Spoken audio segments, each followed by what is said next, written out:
This week's book is Freedom to Think, The Long Struggle to Liberate Our Minds by Susie Allegri. Our reviewer is Neville Gibson.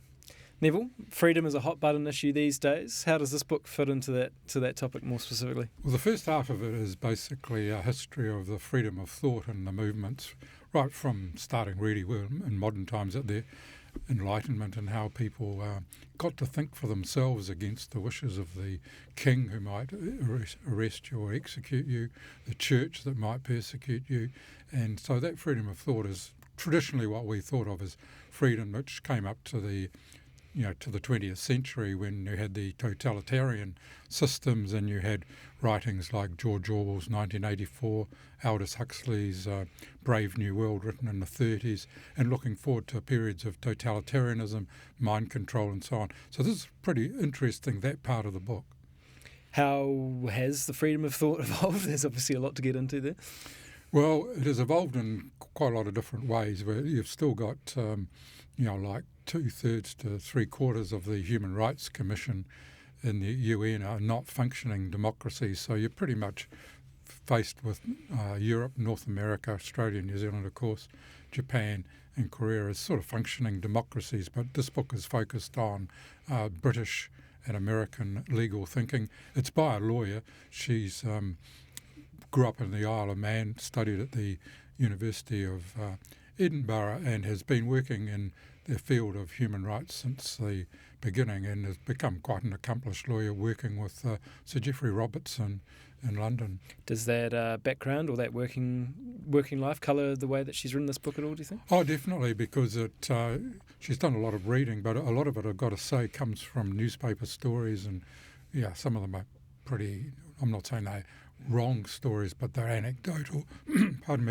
anecdotal stories that illustrate the point she's trying to make. And really you're looking at a sort of turning point in the late 20th century with the fall of the Iron Curtain, and human rights became a bit of a focus for Western countries, and they probably dropped the ball a bit when it came to confronting what they were going to be against. At that time, it looked like Russia was going to be a democracy, and that China, opening up to the world, would also head in that direction. But more recently, we've seen that it hasn't, and a lot of that's to do with terrorism.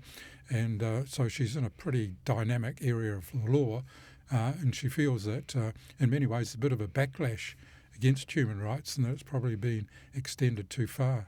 I've seen her write about sort of big tech and internet and surveillance culture and the like. I mean, what does she say about the impact of internet and everyone's access to it as well? That's the focus of the second half of the book, and I found it pretty odd because it's almost at odds with the first part. Is about freeing the human mind, allowing you against brainwashing, propaganda, that kind of thing. And she sees now the big enemy isn't, say, communist ideology. We're too free now. Or dictatorships and that sort of thing. It's the likes of Facebook and Google and those, and she really goes into the what they call surveillance capitalism. And the one thing she wants to ban, I mean, this is incredible for a human rights lawyer to advocate banning and controls, but it's all there because she sees the linking of surveillance, which of course is measuring what you do on the internet, with advertising, which is what people pay for, that kind of data collection and so on.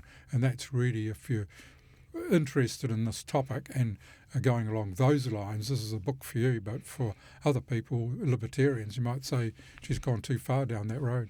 Are we likely to see any changes on the back of this book, do you think? Or? Well, I think so, because there's a lot of governments thinking along these lines, and every day there's stories about the evils of artificial intelligence, the Internet of Things, and how things are being hacked. And there's one or two quite funny stories in there about a toy doll that sent information about the children back to the manufacturers.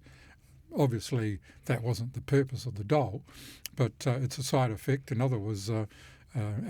she sources this to a Guardian story and two New Zealand hackers who said that they hacked into a vibrator, and that's for human vibrator, that also linked to the internet to soup it up through an iPhone. But of course that might have sent information about people's activities in the bedroom back to the manufacturer.